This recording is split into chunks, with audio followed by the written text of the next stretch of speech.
Você já chegou a um ponto da vida em que olhou para o espelho e não reconheceu mais quem estava ali?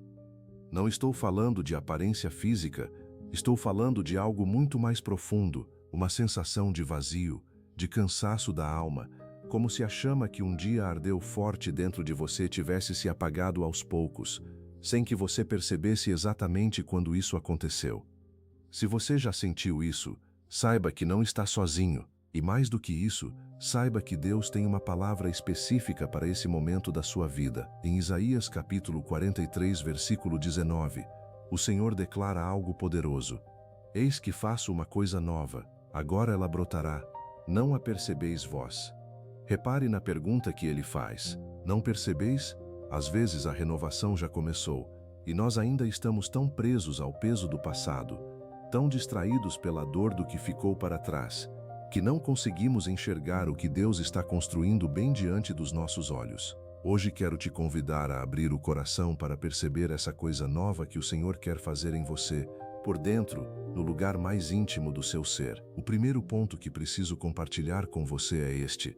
Renovação interior começa com uma rendição honesta. A gente muitas vezes espera que Deus nos renove enquanto ainda estamos agarrados às nossas próprias forças, aos nossos planos, às nossas tentativas de resolver tudo sozinhos. Mas a renovação verdadeira exige uma entrega genuína. Paulo escreveu aos Romanos, no capítulo 12, que não devemos nos conformar com esse século, mas sermos transformados pela renovação da nossa mente. A palavra transformados no original grego é metamorfo, a mesma raiz de metamorfose. É a imagem de uma lagarta que precisa se fechar no casulo para que algo completamente novo possa emergir.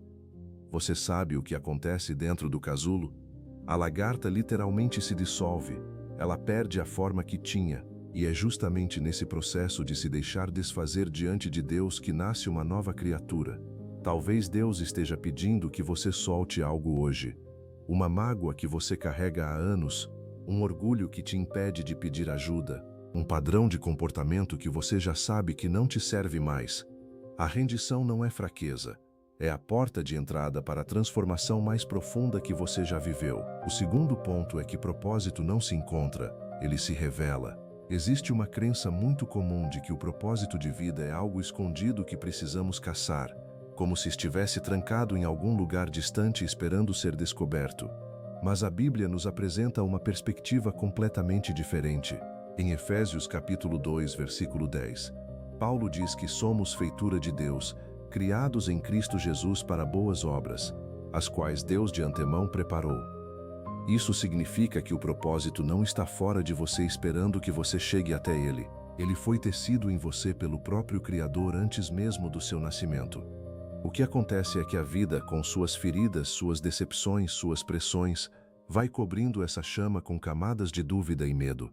A renovação interior vai removendo essas camadas uma a uma, e à medida que você se aproxima de Deus através da oração, da palavra, da comunhão com outros irmãos e da disposição de servir, o propósito começa a se revelar naturalmente. Não de uma só vez, não com um trovão no céu, mas como a aurora, que vai clareando devagar até que de repente o sol está brilhando pleno. Confie no processo. Deus está revelando em você o que Ele já colocou dentro de você. O terceiro ponto é talvez o mais prático de todos. Renovação e propósito pedem movimento. Não adianta esperar sentado que uma sensação de renovação caia do céu e que um propósito apareça numa visão enquanto você não faz nada. Tiago nos ensina que a fé sem obras é morta, e isso se aplica também à caminhada de renovação. Cada pequeno passo de obediência, cada decisão de escolher o amor quando a carne quer o rancor, cada manhã em que você abre a Bíblia mesmo sem vontade, cada vez que você decide servir alguém em vez de se isolar na sua dor, tudo isso é renovação em ação. É o músculo espiritual sendo exercitado, é a chama sendo avivada. Não espere estar completamente curado para começar a viver com propósito. Comece agora, exatamente onde você está, com o que você tem. Deus honra a fidelidade no pouco, e é no movimento da fé que Ele vai revelando os próximos passos. Quero encerrar com isso no seu coração. Você não é um projeto abandonado. Você não é um rascunho esquecido numa gaveta.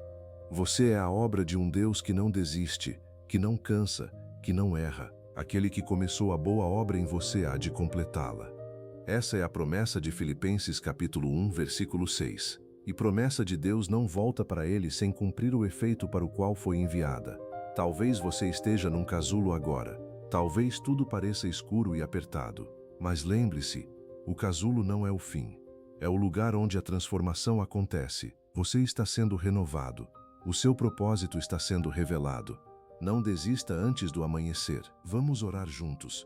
Senhor, obrigado por não desistires de nós mesmos quando nós desistimos de nós mesmos. Renova o nosso interior, remove tudo que nos impede de te ver e te seguir, e revela em cada vida o propósito que tu mesmo plantaste. Que possamos andar com coragem nessa jornada de transformação, confiando em tuas mãos fiéis. Em nome de Jesus, amém. Se essa reflexão foi boa para você, compartilhe com alguém que precisa ouvir isso hoje. Se inscreva no canal para não perder nenhuma reflexão. Que Deus te abençoe.